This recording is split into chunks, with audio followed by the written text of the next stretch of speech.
कौन था वो राजा जो श्री कृष्ण होने का करता था दावा? कन्हैया को दी थी मथुरा छोड़ने की धमकी। जी हाँ, श्री कृष्ण के जीवन से जुड़ी कई रोचक कहानियां हैं। इन्हीं में से एक है राजा पौंड्रक की कहानी, जो श्री कृष्ण होने का दावा करते थे। हिंदू मान्यता के अनुसार भगवान कृष्ण द्वापर युग में हुए थे। वासुदेव और जानकी के पुत्र भगवान कृष्ण पूरे विश्व में भगवान विष्णु के अवतार के रूप में भी जाने जाते हैं। ऐसा माना जाता है कि भगवान कृष्ण के पास बहुत सारी शक्तियां थीं। सुदर्शन चक्र था, कौस्तुभ मणि थी और 5 जन्य शंख था।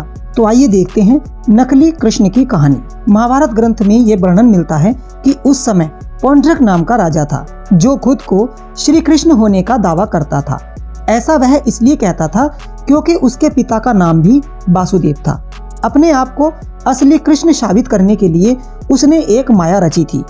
उसने अपने पास भी एक नकली सुदर्शन चक्र रख लिया था, नकली कौस्तुभ मणि रख ली थी और मोर पंख भी उसी तरह लगाता था जिस तरह श्री कृष्ण मोर पंख लगाते थे, और दावा करता था कि मैं ही असली कृष्ण हूँ। राजा पौंड्रक पुंड्र क्षेत्र का राजा था। इसका इलाका काशी के आसपास का माना जाता है। ऐसी मान्यता है कि काशी नरेश से इसकी अच्छी मित्रता थी। राजा पौंड्रक अपनी माया से आसपास के इलाकों में प्रचार करने की कोशिश करता था कि वही श्री कृष्ण है।